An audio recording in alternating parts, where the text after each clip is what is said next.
Vem cá, você realizou o feitiço, acendeu a vela, utilizou as ervas, defumações, cânticos e mentalizações. Porém, você percebeu que a magia não sustentou e você percebeu que ela não vai conseguir sustentar com o passar do tempo?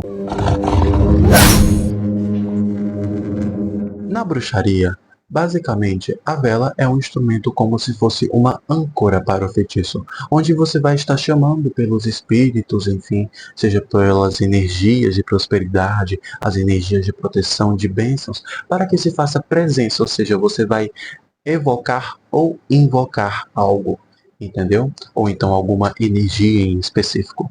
Porém, o que acontece? A chama é o primeiro fator que consegue ligar você ao mundo espiritual. Porém, o que sustenta é a cera. Por isso que exige um certo tipo de cuidado sobre a qualidade do produto que você vai estar utilizando. Porque imagina só, você no meio do feitiço e do nada a vela despenca.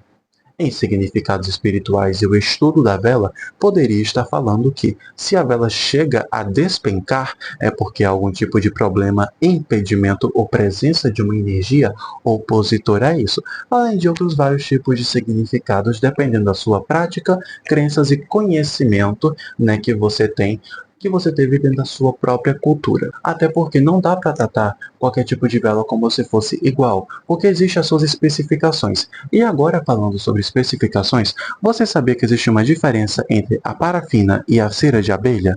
Bom, tanto a parafina quanto a cera de abelha são utilizadas para poder fazer as velas e poder ser utilizadas para poder fazer as magias.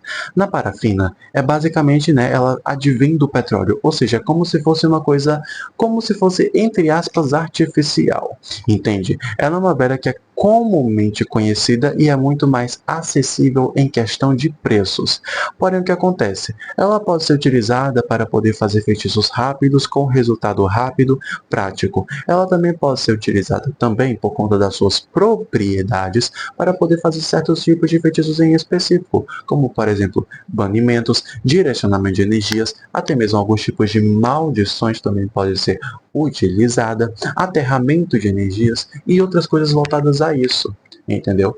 Já na cera de abelha, qual a propriedade desse tipo de cera?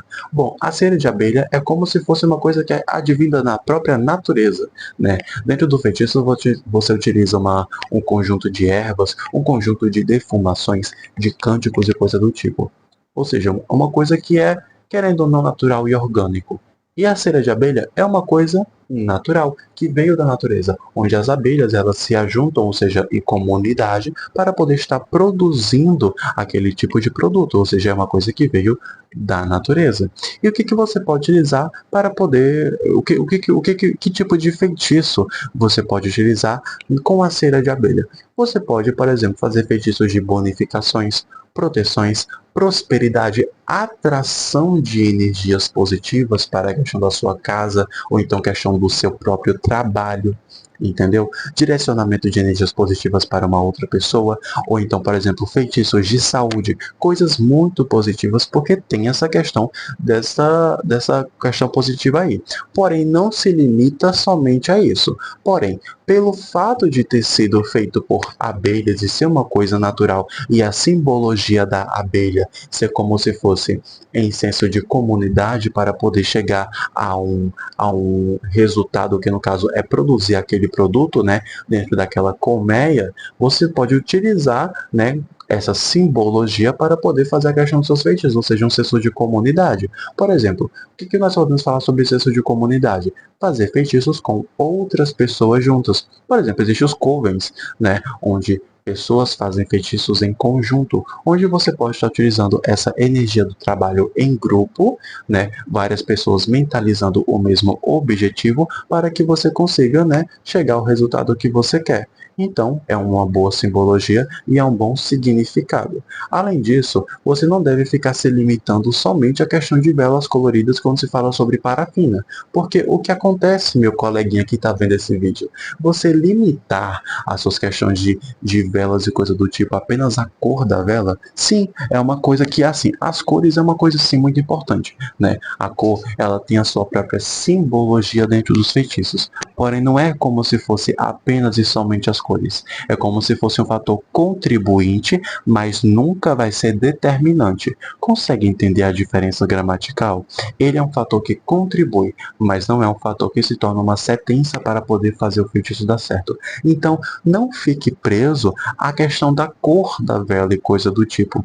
Se caso, por exemplo, você quiser fazer um feitiço de amor e você só tem uma vela amarela, faça. Porém, você pode pegar a simbologia, né, do amarelo, como por exemplo, prosperidade no amor. Olha aí, você vai ressignificar com aquilo que você tem. Você tem que adaptar o significado, gente. Porque assim, essa prática, né, no caso a prática da bruxaria, ela é muitas vezes vista como marginalizada e utilizada por pessoas que são de uma classe social um pouco mais baixa. Isso é uma coisa que acredito que é de conhecimento comum. E muitas vezes essas pessoas elas não possuíam uma questão financeira tão gigantesca para poder ter a vela na cor correta ou então ter a erva em específico. Então o que que elas faziam? Elas adaptavam para o que possuíam.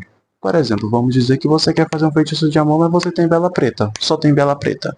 Então você pega essa vela preta e você mentaliza a proteção na questão, por exemplo, do seu parceiro romântico, a proteção da sua energia, do seu campo amoroso para que não chegue pessoas mal intencionadas. Vai conseguindo transmutar essa ideia para que você consiga chegar ao seu próprio resultado. Esse que é o importante. Então esse foi um vídeo explicativo para você sobre a questão da diferença das velas e como elas são importantes dentro do feitiço, ou seja, não é apenas a erva que é importante, a vela também. E agora você sabe sobre isso. Então caso você gostou desse vídeo, deixe uma curtida e acompanhe os próximos vídeos. Aqui nós falamos sobre espiritualidade, bruxaria, cartomancia, tarô, algumas coisas sobre rotina bruxesca e coisas do tipo. Inclusive, deixe uma recomendação de conteúdo aqui nos comentários. Beijo.